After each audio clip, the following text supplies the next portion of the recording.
OAS refuses to back Honduran results after vote count chaos.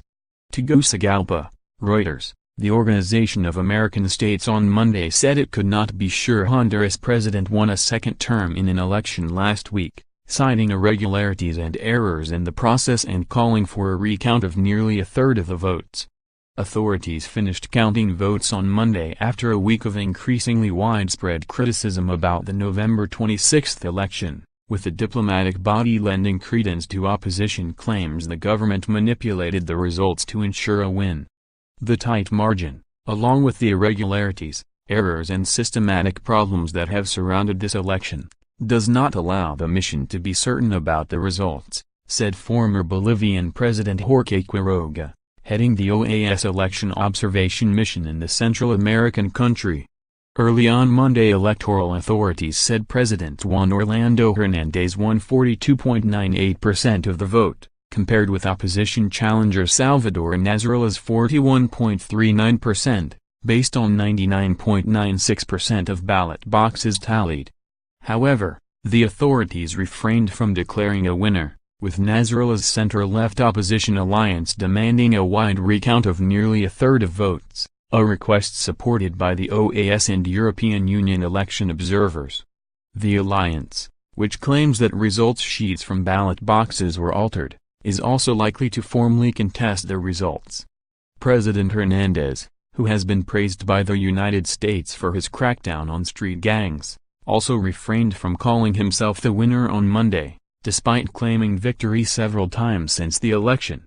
"I make a call for peace, for brotherhood, for sanity, for national unity.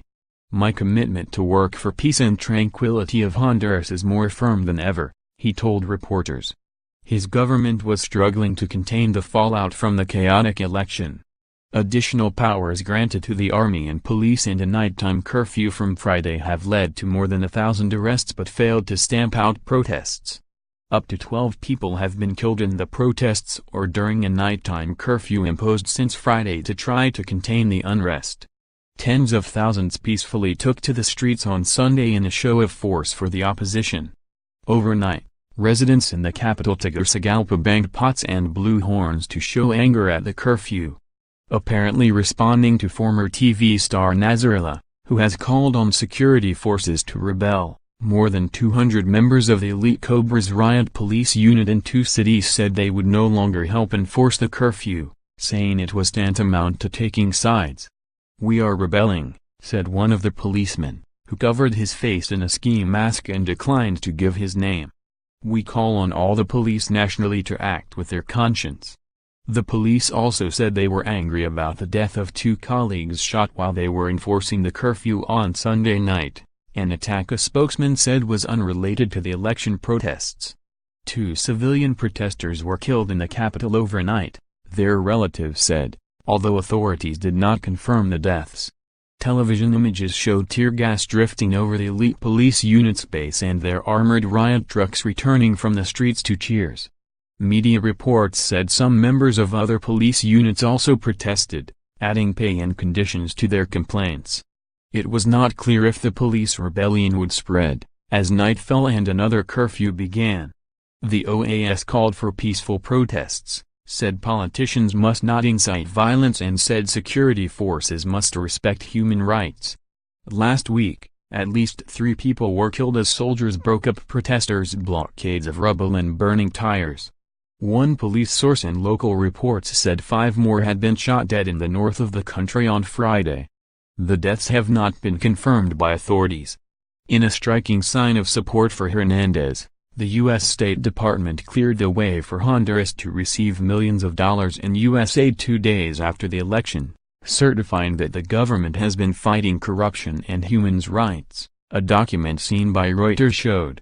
Stolen early last week, Nasrallah, a 64-year-old former sportscaster and game show host, appeared set for an upset victory over Hernández, gaining a 5-point lead with more than half of the ballots tallied. The counting process suddenly halted for more than a day and began leaning in favor of Hernández after resuming. Opposition leaders on Monday showed a sample of their own records of polling that did not match with the tribunal's, and they reiterated demands for a recount of all the polling stations that were entered into the system after the delay. "We're not going to let the election be stolen," said Manuel Zelaya, a former leftist president who was ousted in a coup in 2009 who has backed Nasrallah. Venezuela and President Nicolas Maduro accused the United States of backing vote fraud in Honduras, while the U.S. Embassy on Monday called for a transparent, impartial, and opportune election result. Honduras struggles with violent drug gangs, one of the world's highest murder rates, and endemic poverty, driving a tide of its people to migrate to the United States.